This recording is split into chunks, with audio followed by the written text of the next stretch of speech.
gentlemen, welcome back to episode 3 of Two Geezers and One Care Plan. My name is Mark Turton. I'm a director of LinCA Care Association, head of workforce for a company called Caring Links, which is supporting care providers in the East Midlands with their workforce needs and demands. I'm a colleague. And I'm Damon, Damon Habin. I work for LinCA as well. I head up one side of the digital team, supporting providers out there, mainly with the digital security. Okay, fantastic. So just for those who've never ever heard of Two Geezers, One Care Plan, we are the Geezers. and the concept is that a while ago I was doing a blog on LinkedIn, specifically asking my communities about some questions. And then ask the communities and friends to answer those questions, and we're turning the principles of that into a film clips, and which is what we have here. And so we've got 2 questions we will ask each other, and then we'll have a discussion, and hopefully then we'll share some of our ideas, some of our thoughts, some of our principles, and you might like it. So if you like it, this will be on our YouTube account. Please like and subscribe. We like subscribers. Apparently, that's what I've got asked for. This is what I've been told to. More subscribers we have, and more likes we get. We know we're doing something. So, anything to add, Damon? No, I think you've nailed it all there. The bit that we always forget to do, the like and subscribe. So, yep, well remembered. The other thing as well, I think we've got to say is that these. The thoughts and the views are our own personal ones. They're not things to do with the care associations or some of our commercial partners. And our own commercial partners, they're actually our personal views. So, Damon. Yeah. So part of our roles is to engage with providers and work fundamentally to see where we can add extra support and guidance. So. Most of these are around projects we deliver, and we work within projects as well. So, thinking of that as a strap line. So, what do you think? What are your frustrations, and what barriers do you find, especially around co-production? Good question. I think when we look at co-production, it's the frustrating thing there is where you've got a number of people working together, either at different levels and paces or with different objectives. So where we might have an objective which is always really provider orientated, others might come at it and have a different want or ask that doesn't always align. Or as I mentioned, people are just working at different paces, and you're trying to get something done, but you're being held up by somebody because they haven't done their bit or they haven't reached out. But then it also makes me then think, I hope that I'm not either of those, and I'm not somebody's frustration, if that makes sense. I think I come at this slightly different in a way, because it's when someone said when the first time I heard about the word co-production, I thought it was something relatively new, and in reality, it's something old. It's something which we've always had. Something you work alongside partners, and you share resources or share ideas, and you work together to ensure either the project successfully you're on or you're delivering to a timescale. So that in itself, I think, is really, really quite normal for us. Yep. And do you think that, from an adult social care perspective, do you think it's an equal playing field? No. Is it? Why no? I think it's on all levels, isn't it? So if you look at providers, there are some providers that are very, very alike, and they're very, very similar. But on the whole, most providers have their own set ways of doing it, different ways of doing it. And then that goes through all the levels. So even within our own little teams at LinCA, we've all got our own little ways of doing things. And of course, one of the biggest things, funding. when you look at funding and that's what providers need, especially for doing things like digital social care records, a lot of them couldn't have done that without the funding that was provided and that we supported with by guiding them through the process. That's definitely not a level playing field across sort of our sector. It's an interesting concept. The fact is that we have the public sector, our health colleagues. Yeah. And it's interesting, last week I was on a number of calls and I had this overriding feeling that they believe they understand adult social care. And I don't mean this in a flippant way. I think their version of adult social care is far from the real truth. I think they don't understand how care providers are funded. They don't understand, in many cases, the free market approach, which some care providers have to go down because of lack of contracts within statutory partners. Yep. And on top of that, they believe in a co-productive agenda. It is their agenda which adult social care need to follow. Yeah. And I'm looking at things, I know the work you do definitely on digital. I also need things, I know there's a lot of, at the moment, I'm doing a lot of co-production around the NHS 10-year plan and how to make community at the centre of all decision making. And that will be the reconfiguration of how community looks like around your local GP practice. And at the heart of that has to be the community. So we're looking at this co-production, what does the community look like? But when you have got a NHS which is overspent, willing to spend more still, believing what they're spending more and is providing more quality, I sometimes question, is it the right agenda to deliver? Don't get me wrong. I believe that our connection to our health colleagues in co-productive working is fundamentally important to delivering our key performance indicators, especially in adult social care. But sometimes there's a but. Yeah. Does that make sense? Yeah. I think we could learn a lot from each other, because they will comment from their side on like I said, what social care is and how it's run, how it works. But then we can also, and you have actually worked on the other side of some of the other sides, but I haven't. And I can only ever make a sort of a guesstimate of what they have or what they have to do.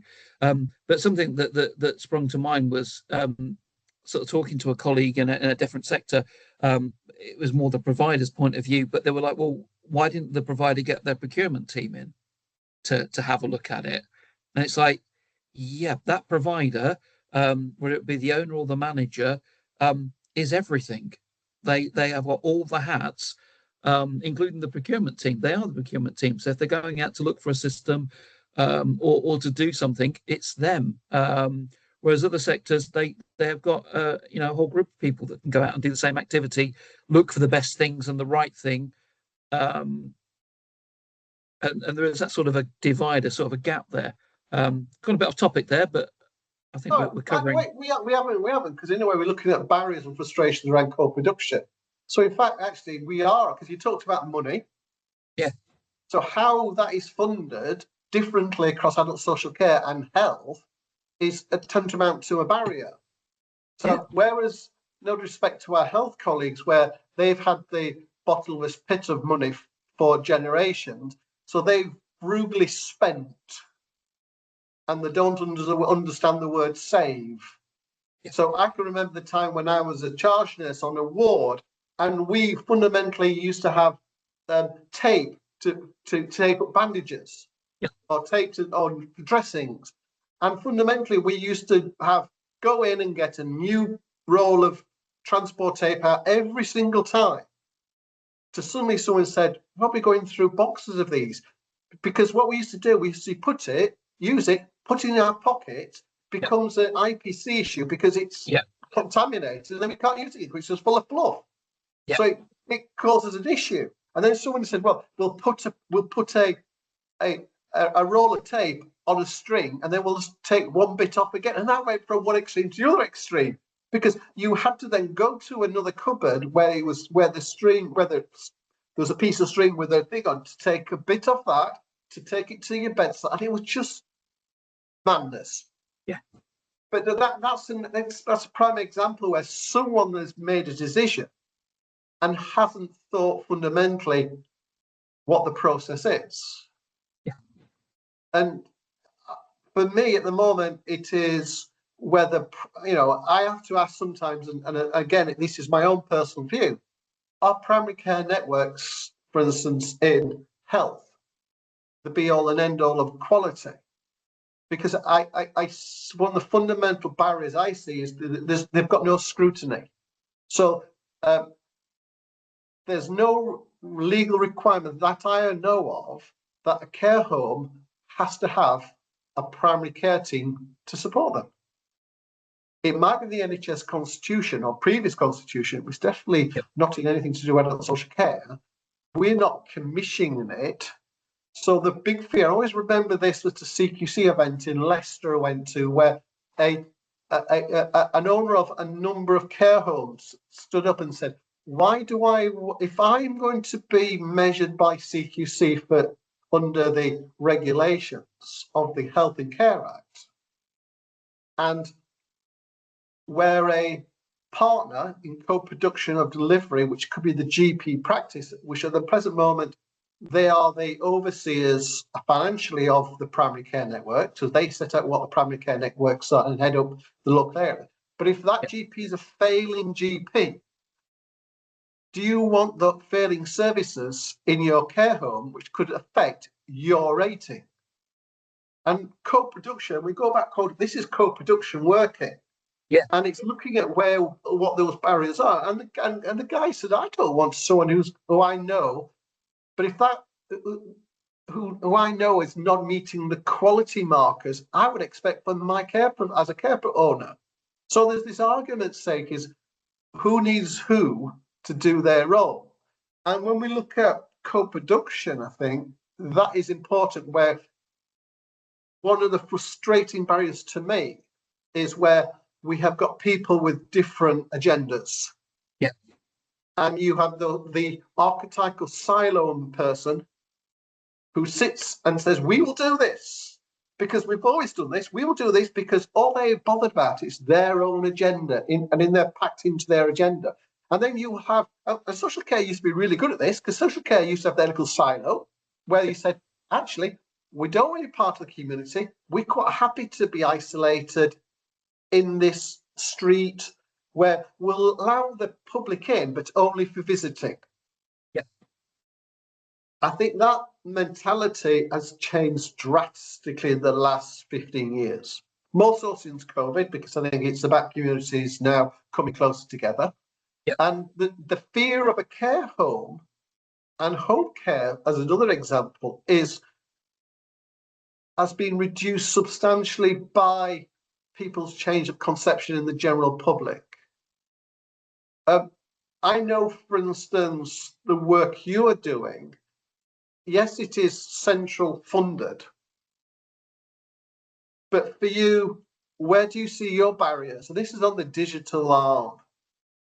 Well, to turn it away from barriers to a positive, I think that if I look at the stuff that I do for the Digital Care Hub, which is all the DSPT Digital Security Protection Toolkit, we don't shout about our co-production there enough, because the numbers across the United Kingdom for the amount of funding that they were given and what we've achieved, not just in Lincolnshire but everywhere, is fantastic. And it puts to shame some of our other, which I won't name because I think it's for the district have to name, where we've done that co-protection, we've learned from each other, we've had, let's say, an agenda, but the right agenda. It's really worked. But for other areas, within health and social care, um, they had greater funding and achieved far less. So, so a quick question to you then. So this is me being trying to be logical and not being too logical. So we want as many providers to be with their DSPT to complete it, Yeah. so they can be cyber secure themselves. Yeah.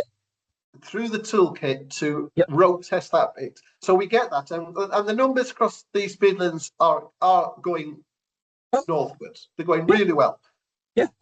But why do we get blockers who say that we won't allow care providers having access to System 1 in the NHS because we don't believe they're secure? I know there'll be some technical ways they'll say because the system which is open to interpretation and therefore, but at the end of the day, you've got probably the data. Our NHS friends get cyber attacks a lot more because they're unsecure than social care providers. Not saying the social care providers don't get hacked, because we know they do. Yes, the problem is they're not the NHS. You know, they're a fantastic small, medium enterprise that gets hit, and that may make the local press, but it's never going to make the national press because it's not going to sell papers. It's not going to get hits on the website. Whereas, another NHS attack, it's front page stuff. I think I do sometimes wonder whether it's the fact that they're frightened of our levels of security, or if it's the fact that it's not as simple as just giving access. Sorry, I'm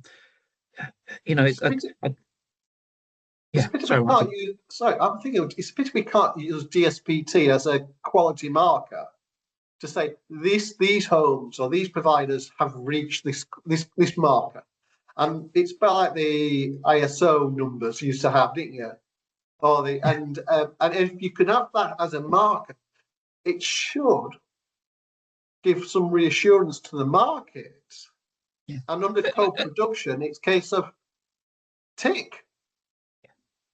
And it's also the fear that people go, well, people can look at stuff and see stuff they shouldn't see. Well, it's not if they're given the right levels of access. I think the biggest thing of why we need this interoperability is it's down to the people that receive support. Having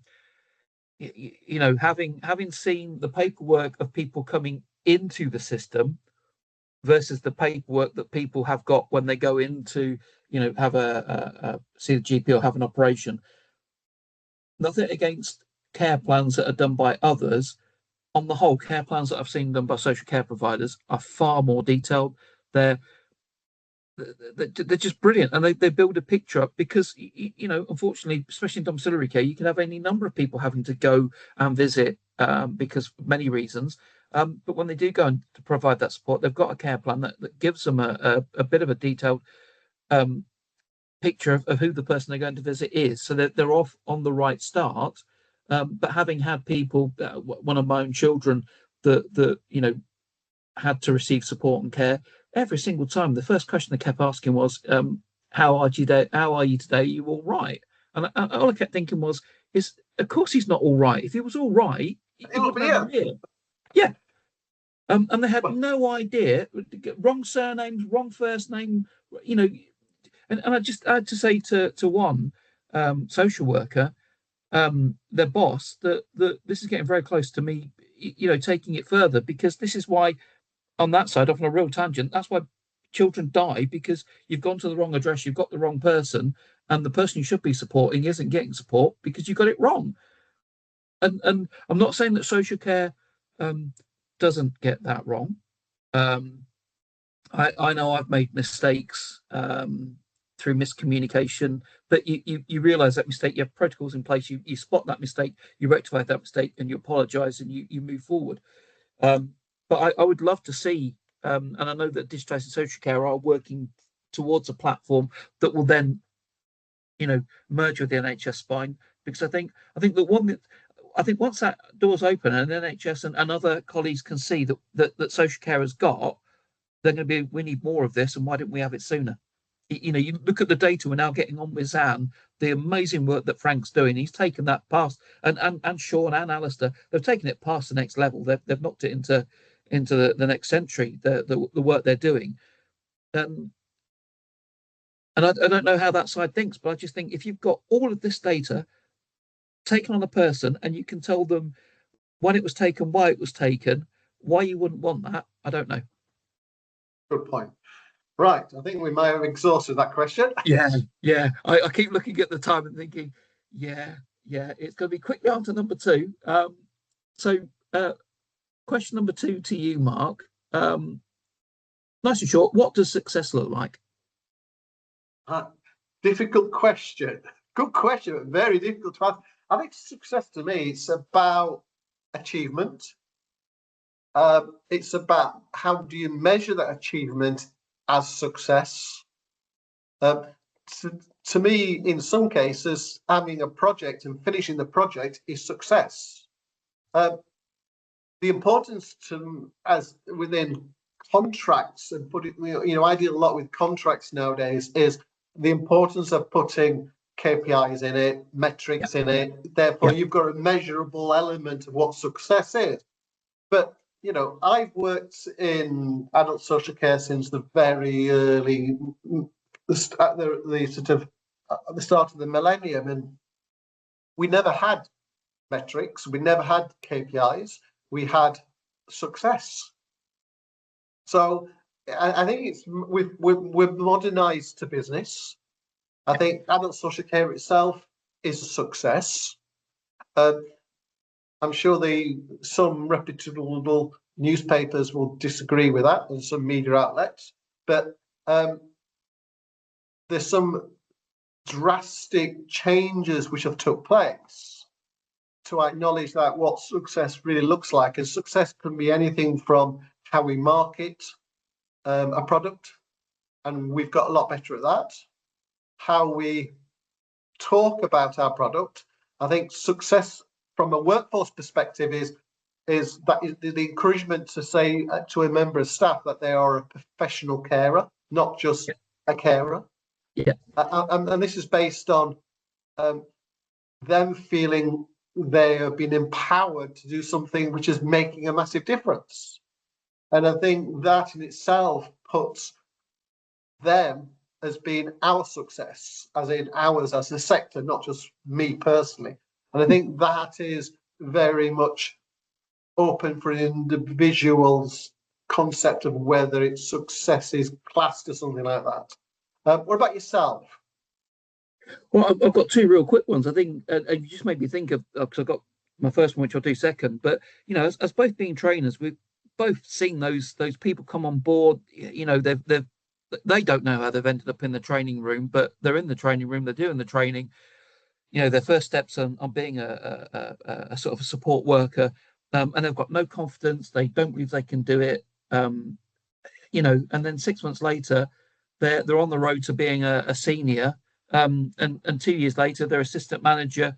And just seeing that growth within people that think they can't do it, and they can. And I think that the steps that we can see changing away from that side of it now, but as you sort of say, becoming a professional support worker, getting that title, which is well deserved, I think is just amazing. And I think that's just success.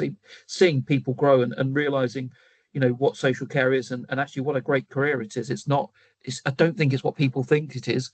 It's so much more. But the original one I had was around that co-production, and it's not about blowing our own trumpet, but we've got a series of webinars coming up. And usually we just do the webinars, we send them out to everybody within Lincolnshire. We put it in the newsletter and the digital digest, and maybe get a dozen or so people attend. But this time, because we are going to be linked with Derby and Nottingham within the cluster, it made sense for us to work as that cluster. And that's taken our first one. It's not for a couple of weeks yet, but it's taken the numbers up to nearly 75. And just on a call this morning, spoke to my colleagues within the East Mids. And all that changes is, we are hosting these and we're running these, but rather than saying it's a LinCA run event, or a Nottingham Derby Lincolnshire cluster event, we'll just change it to an East Mids event. Or if our colleagues in the Midlands want to attend, then we'll just call it a Midlands event. But my hope there is rather than me have to do all 5 webinars because I think people get bored of my voice on my face, mix it up a little bit, get other people to do it, but we can share that. And it's not about getting the best numbers attending webinars, but again, that makes you feel better if you can achieve and reach more people. And we are going to do metrics in there to actually see if they're working, because if you've got 100 people on the call and it's rubbish, you've just wasted 100 people's time. But I think that's co-production working, and it's not about sort of saying, "Oh, look at LinCA, aren't we brilliant?" It's about saying, actually, look at the Nottingham Derby links sort of cluster, or look at the East Mids cluster, look at the Midlands cluster, or just look at us as the whole as the DSPT. Aren't we pretty good? Look at what we're doing. I But to think me, it's you've made some really important points there. I think I can see a comparison to, you start something and you start rolling the stone down the hill scenario, and it gathers pace, till eventually when it hits the bottom of the hill, it's making an impact. Yeah. And I look around, the big change to me in the last 10 years is networks. Yep. And networks, and not so much networks as in getting people together, but fast, quick networks. So specific time and place, and the big change probably, and the major change I saw from COVID was the large growth of virtual meetings. Yep. And I think that has led to the art of the possible. And it has also led to a change of how we communicate with people. Yep. And how we communicate factually with people. And I think that in itself has reinvigorated businesses, and it's reinvigorated communities, and that's around co-production as well. Yeah. Fundamentally, I always remember I used to oversee the registered managers in Lincolnshire, and when we did it face to face, I could be turning up and there used to be 2 men and a dog scenario, 2 providers, and they used to bring a dog in, literally. And we used to do that. And yes, it was a network, but we used more a tick box exercise. We took that virtually online during COVID, and I remember the very first one I did, and I was looking at some notes the other day. I had 12 people, but the 12 people were the 12 people I would expect to turn up, because they always used to come to our events. But by the end of COVID, and when we would ask the question, so we was meeting every week and having the registered managers every week, just to keep a community together, so people in social care could hear and to a conversation, and it became a new norm. And we did it for a year, and then we moved it to 2 weeks, and then we decided we'll move it to monthly. But today, when I do my registered manager, it's a community of practice now for registered managers. I get a hardcore of about 60 to 70 managers turning up just for an hour.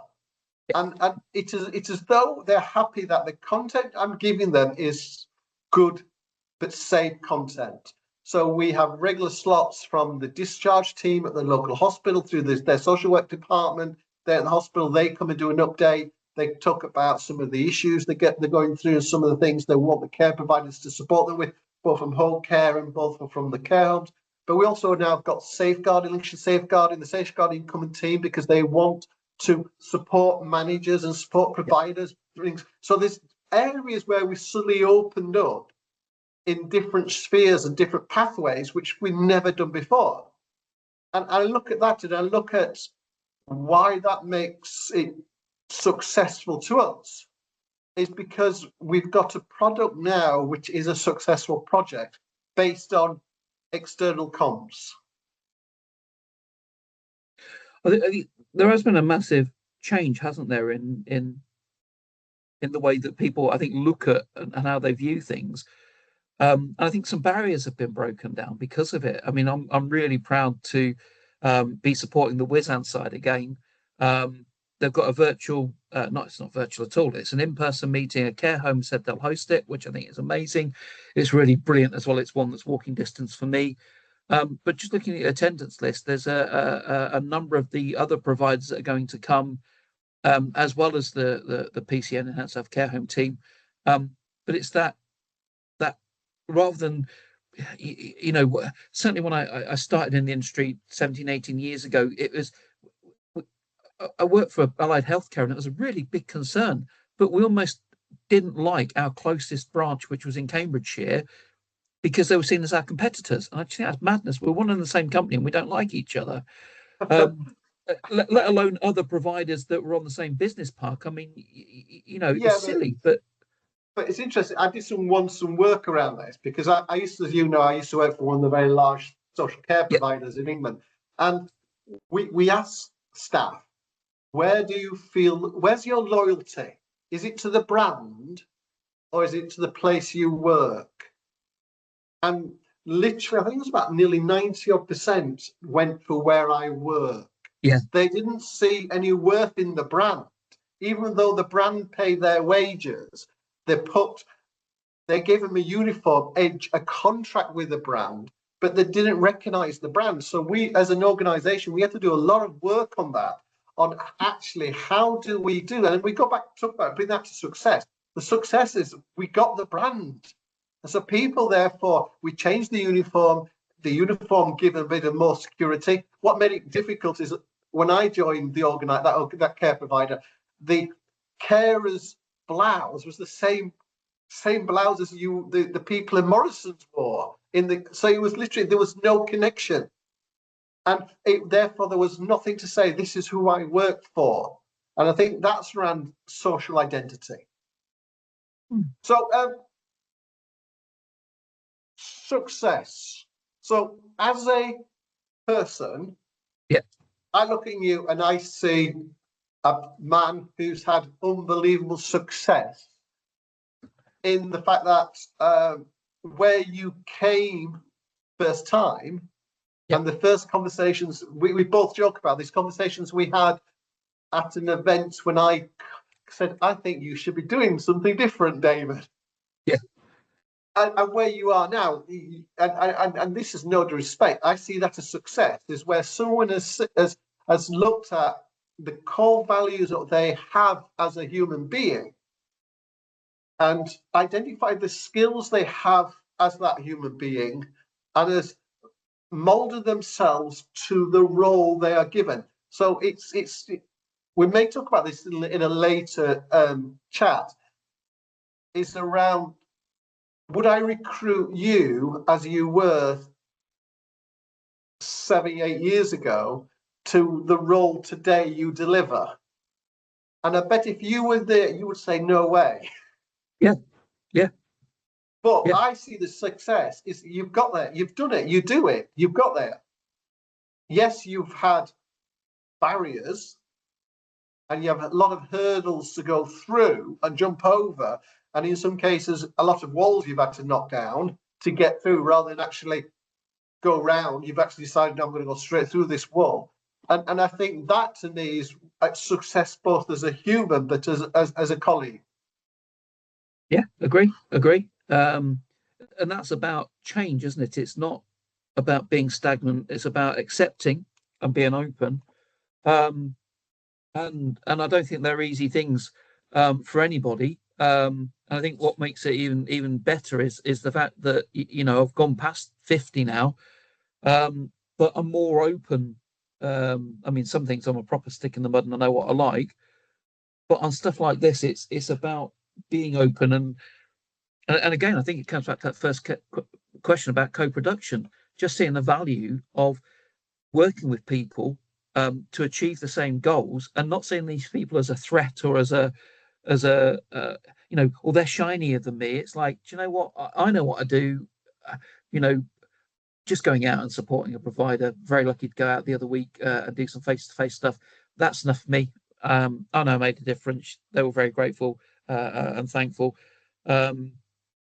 it's about that growth. It's about knowing that you can and want to change.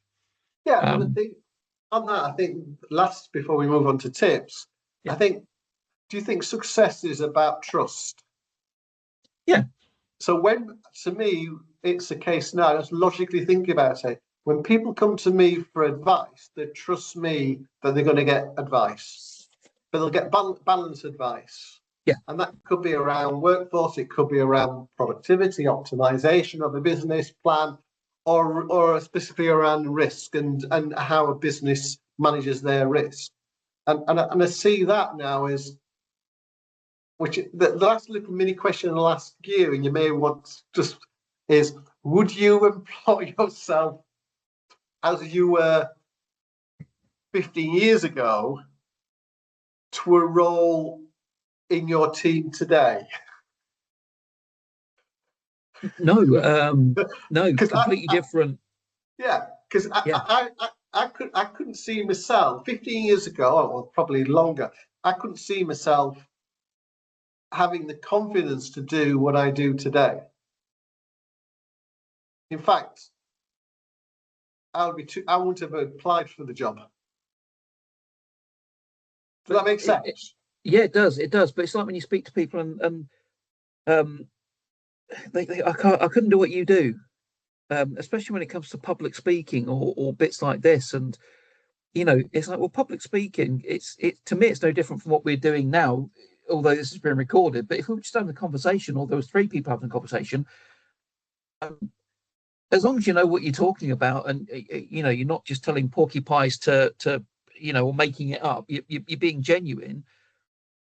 Confidence is a natural thing, and yeah, people just, oh, I'd love to do what you do, but I can't. But I think confidence is an important thing, and like you sort of said there, when for me, when I'm going out and supporting people, it's knowing that what I'm actually supporting them with and the information and advice I'm giving is correct and right. Yeah. But yeah, no, completely different person. I mean, the different. I think it goes back to that first bit where you were sort of saying about people don't know what social care actually is. When I joined from social care from a state agency, I genuinely thought, and I put my hands up, I thought the NHS paid for all this. It was all NHS funded. And, should I need some help when I get older? That's what I paid my NHS for. It's like, nope, that's for your healthcare. This is different. Um, and I didn't learn that straight away when I came to social care. It took a little while for that penny to drop. Right. And So why would people? Yes, top tips. yeah, let's do top tips. So do you want to go first? Yeah, nice straightforward one. So it leads in a little bit. I was thinking about the last one you did. Maybe it's the last one. I'm sure it's the last one with spinning plates and maybe not buying so many plates. But I think sometimes, especially on a Monday like today, you get back to work after a busy weekend, or you've had a few days off and you've got a lot of emails sat there, and your jobs have piled up and you don't know where to start. And, there's only so many cups of coffee you can make before you think, I've actually got to get on with this. Nice, straightforward top tip. Um, just look at your workload, pick something out that is going to be relatively straightforward to sort out, but will have a big impact on what you going to do and what you do, and get it out of the way. It's one off the list. You've done something. It makes you feel good, and you've made a start on that. Because especially when I get back off a holiday, you look and you've got 100 plus emails, and where do I start? It's like, well, answer the ones from certain people first, and then look at the others. But yeah, I think I'm going to follow that one myself sometimes and just think, right, that's the most important thing. It's going to have the biggest impact. Let's get it out of the way, get it done, and then get on with the rest. What about yourself? Brilliant. Right, mine is I'm going to plagiarize mine. It's a quote from H.G. Wells. If you fall down yesterday, stand up today. And it's all added is the fact is that if things are bad on one day, you can guarantee they're different the next day. And you could have a really, really bad day at work, but actually the sun shines the next day. And you get up and you think, right, can't be as bad as yesterday. And you learn. It's about self-learning, self-gratitude as well. It's moving on. So that's my tip, is that never stop still. If it's bad one day, it's going to be better the next day. Yeah, yeah. After that'll be one from my memory now for next top tip. There's a quote from Top Hanks, which is quite apt. So I might use that one next time. Well, And then plagiarize your plagiarism. Yeah, I was going to do one from Dwayne Johnson, but that went too far. The Rock. I say you never get Dwayne Johnson mixed. I mean, connected to adult social care. That'll be a. I think he'd be a good advocate for us. Yeah. Right. I think that's coming to the end of the session. Yeah. So I think you've highlighted the most important things about, please, if you've got this far, do like and subscribe. And thank anybody that is listening and watching these. That we know there's far more important things they could be doing. So for them to take out time in their days to listen to what we've got to say and maybe comment or post a question, that would be great. We'd still love to get some guests on. So watch this space on that one. But if people would like to guest, please reach out to Mark and myself. We're both on LinkedIn. That's probably the easiest way. I don't know if you've got anything else you'd like to add, Mark. All I would say is our fourth one, we will be having a special guest, of which I'm not going to say much about it, but hopefully it will be me and Damon will go into full Parkinson mode, and we'll do an interview. We'll be interviewing a substantial influencer in adult social care, and that will be in the next month's offering from us, of which there'll be 2 questions. We'll ask that person 2 questions, and we'll ask that person to give us a top tip as well. So it'll be their top tip, and then hopefully thereafter we'll go back to me and Damon just rambling again, but hopefully then we'll have some more guests, and then we'll do the same with them. So it's not just us rambling all the time. We've got experts who can ramble better. I think someone said to me when I was asked to do one of these last year. That'd be good. I'm looking forward to it. Okay. From me and Damon, it's goodbye from me. And goodbye from him. Bye-bye. Thanks. Bye.